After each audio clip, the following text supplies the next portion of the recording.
How to fix ThinkPhone 25 Do Not Disturb keeps turning on.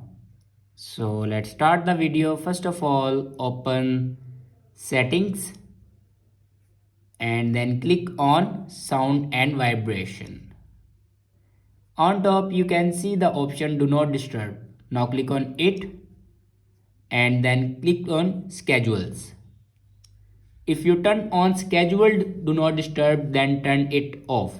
After turning off scheduled do not disturb, then go back to the main page of your settings and check your system updates. Now click on it and here you can check your latest version will be updated or not. If it doesn't update to latest version, then update it to latest version. After that, go back and click on system and click on reset options.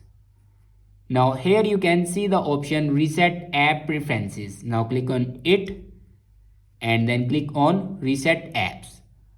After reset the app preferences, your problem will be fixed. I hope this video is helpful for you. Thanks for watching.